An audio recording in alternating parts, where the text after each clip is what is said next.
The 105th Squad is a costuming group formed for cosplayers by cosplayers.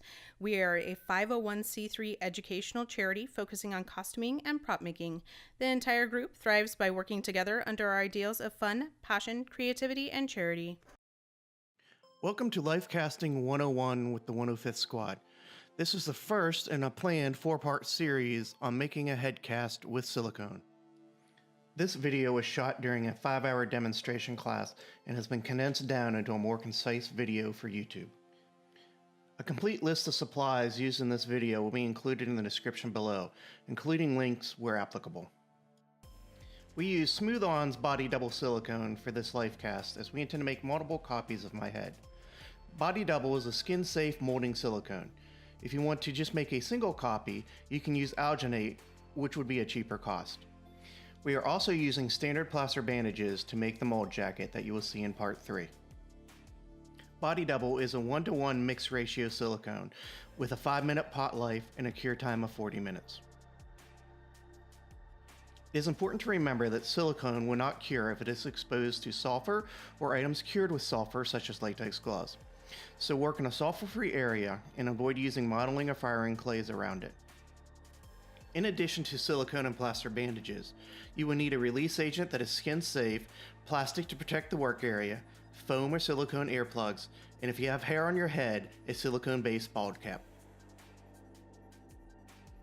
Before starting, if you have hair, make sure you apply your bald cap and that it completely covers any hair.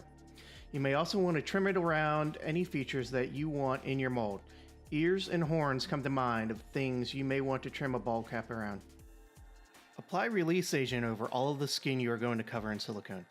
Remember to apply a thicker coat over any exposed hair, especially your eyebrows. Use of nitrile gloves helps keep your hands clean and helps prevent cross-contaminating materials between steps.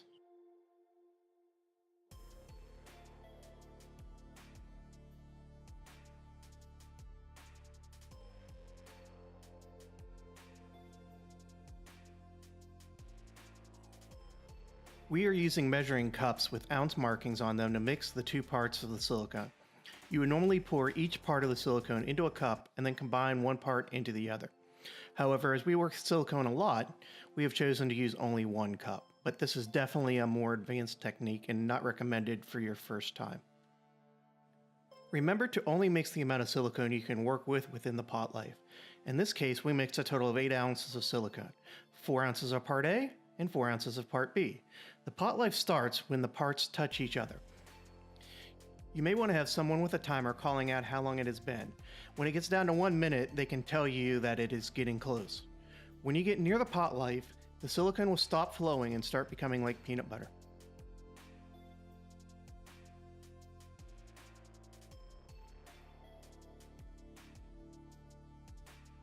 You will notice that part A is blue and part B is pink. As you stir the parts together with a popsicle stick, they will combine and turn purple.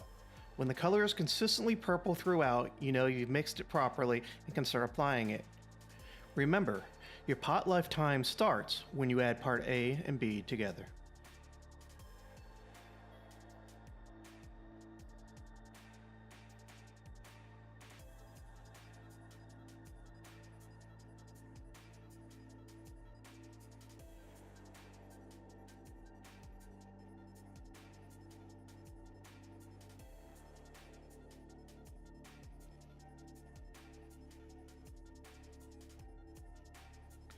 Apply a thin, even coat for the first layer to get a good impression of any details of your model's head. You will notice that Susan uses the popsicle stick to help spread out the silicone.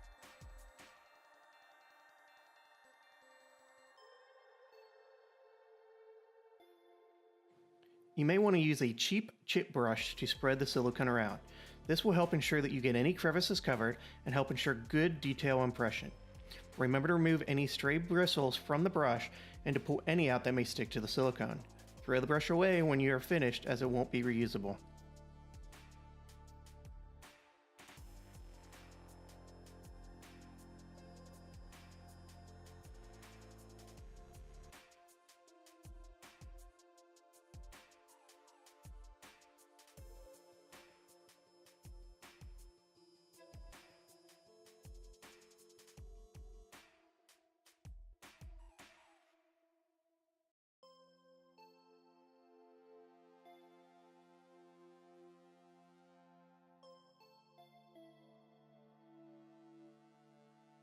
Here is an example of why we covered our model in plastic. The silicone tends to flow downwards and may stick to and ruin any clothing that is not covered.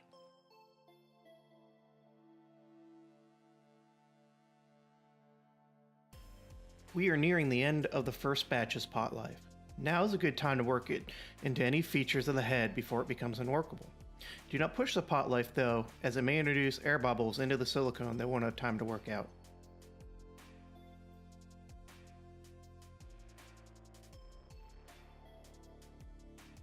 We are now preparing the second batch of silicone. Usually the back of the head will take 2 batches, and the front of the head will take 2 or 3 batches. We prepared it the same way we prepared the first batch. You can use a silicone dye to color each layer. This will help you determine where you have missed getting sufficient coverage of each layer.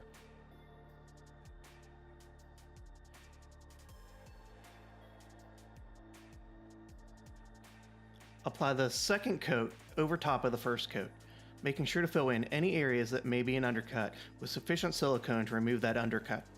An example of an undercut is the area behind the ears to my head. If this area is not filled in, removing the plaster mold jacket we create later will be impossible without breaking the mold.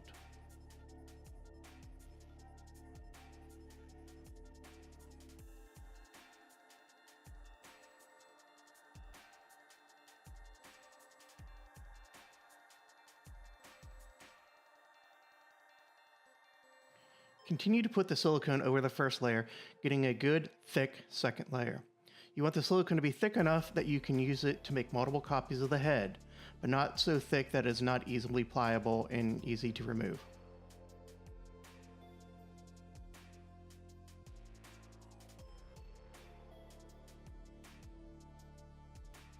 You can use a thixotropic agent like Smooth-On's Thivex to thicken the silicone.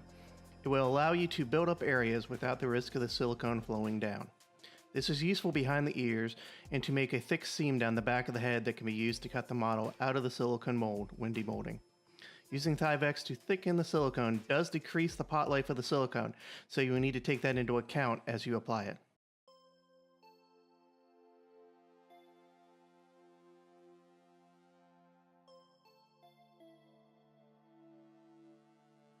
We are now building up the back seam that will be cut at the end to allow the model to get out and to allow for future demolding of cast heads.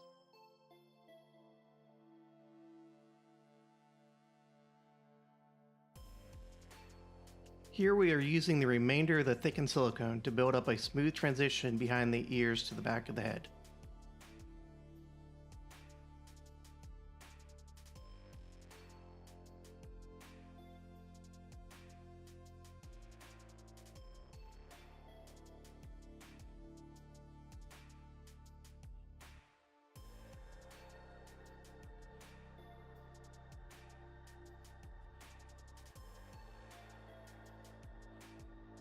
The final step for the back portion of the mold is to cover the ears.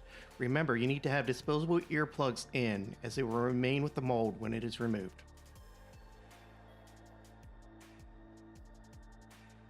This concludes part 1 of our head casting tutorial.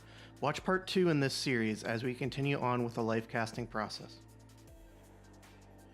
The 105th Squad Phoenix Hive would like to thank the following members for helping out with this video: Justin DeRoe, David Heath, Susan Heath, and Mariah Kinney. If you would like to see more content like this, please like this video. Consider subscribing to our channel and turn on notifications by clicking the bell icon just below this video to be alerted when new videos are published.